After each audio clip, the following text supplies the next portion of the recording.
નમસ્કાર દર્શક મિત્રો, ખબર છે .com પરથી હું દ્રષ્ટિ આપ સૌનું સ્વાગત કરું છું. મિત્રો, એઆઈ આપણી દુનિયાને ખૂબ ઝડપથી બદલી રહી છે.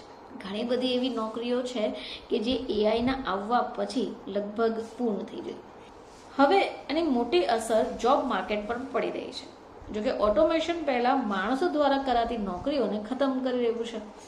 હવે ડેટા વિશ્લેષણ હોય, સોફ્ટવેર કોડિંગ હોય કે પછી સર્જનાત્મક લેખન, એઆઈ હવે દરેક જગ્યાઓ પર માણસોને બદલી રહ્યું છે. હવે એઆઈનો ઉપયોગ વધવાને કારણે યુનાઇટેડ સ્ટેટ્સમાં સૌથી વધુ છટણી થઈ રહી છે.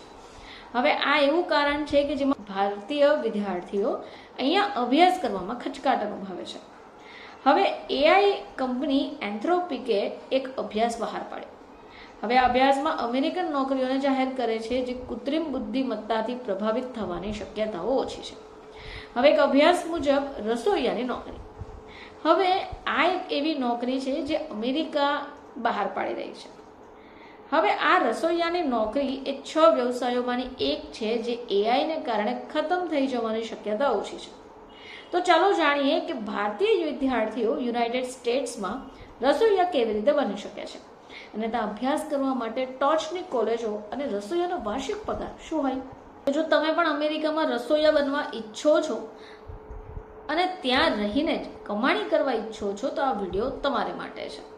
તો સૌથી પહેલાં તો તમારે 12મા ધોરણ પછી ઓછામાં ઓછા 6 મહિના માટે રસોઈયાની દેખરેખ હેઠળની ઇન્ટર્નશીપ કરવી જોઈશે. હવે આમાંથી તમને જે આવશ્યક કુશળતા મળશે તે તમારા ભવિષ્યના રસોઈ કોલેજમાં ઉપયોગી થશે. તો ચાલો અમેરિકામાં રસોઈયા બનવાની પ્રક્રિયાનું અન્વેષણ કરીએ. તો અમેરિકામાં જો રસોઈયા બનવા હોય તો તમારી પાસે સૌથી પહેલાં તો પાસપોર્ટ હોવું જોઈએ, 12મું ધોરણ પાસ થયેલું હોવું જોઈએ. હવે વિદ્યાર્થીઓ અમેરિકામાં અંગ્રેજી શિક્ષણ આપવામાં આવતું હોય છે. હવે જેના પ્રવેશ માટે તમારે IELTS અથવા TOEFL સ્કોર કરવો જરૂરી છે. હવે પ્રવેશ માટે હેતુનું નિવેદન પણ જરૂરી છે જેમાં વિદ્યાર્થી એ સમજાવે છે કે તેઓ રસોઈયા કેમ બનવા માંગે છે. હવે આવી જ રીતે ભલામણ પત્ર પણ જરૂરી છે જેમાં રસોઈયામાં તમારું વર્ણન થાય. હવે આ જે દસ્તાવેજો છે એની સાથે તમે રસોઈ સંસ્થા અથવા કોલેજમાં પ્રવેશ માટે અરજી કરી શકો. તેના માટે તમને ફોર્મ I-20 આપવામાં આવે જ્યાં તમારે SEVIS ફી ચૂકવવાની રહેતી હોય છે. હવે આ ફોર્મ મળે એટલે તમારે DS-160 ફોર્મ ભરવાનું જે US સ્ટુડન્ટ વિઝા માટેનું અરજી ફોર્મ છે. આ ફોર્મ એકવાર સબમિટ થઈ જાય એટલે વિઝા ઇન્ટરવ્યૂ માટે તમને બોલાવે.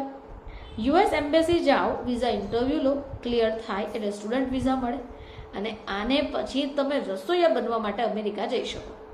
હવે યુએસમાં તો ઘણા પ્રકારના રસોઈયાના અભ્યાસક્રમો છે જેમ કે BPS baking pastry arts, AOS રસોઈ પોષણમાં BS બેકિંગ અને પેસ્ટ્રી આર્ટ્સ, AS રસોઈ કલા વિજ્ઞાનમાં BS અને રસોઈ કલામાં BA. જો તમે બેચલર ડિગ્રીમાં પ્રવેશ લો તો 4 વર્ષ થાય અને એસોસિએટ ડિગ્રી અને ડિપ્લોમામાં 2 વર્ષ થાય છે.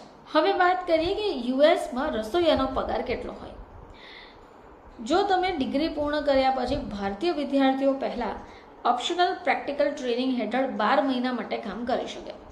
હવે તમે કોઈ પણ વર્ક વિઝામાંથી પસંદગી કરી શકો છો જેમાં H-1B અને O-1નો વિઝા પસંદ વિકલ્પિત હોય છે જે જરૂરિયાતોને પૂર્ણ કરે અથવા તો જો કોઈ હોટલ અથવા રેસ્ટોરન્ટ તમને સ્પોન્સર કરવા તૈયાર થાય. હવે આવામાં પ્રવેશ સ્તરનો પગાર ઘણો ઓછો હોય, લગભગ $35,760 એટલે કે 33 લાખ હોઈ શકે. હવે જે લોકો રસોઈયા અથવા મુખ્ય રસોઈયાના પદ સુધી પહોંચે છે એમને વાર્ષિક આશરે 56.32 લાખ પગાર મેળવે છે. તેવી જ રીતે જો લક્ઝરી રિસોર્ટ્સ હોય અથવા મોટી હોટલ ટોચના શેફ હોય તો તમને લગભગ આશરે 67.41 લાખથી વધારે કમાણી કરી શકે છે. ફરીથી આપ સમક્ષ હાજર થઈશું, ત્યાં સુધી જોતા રહેજો ખબર છે .com.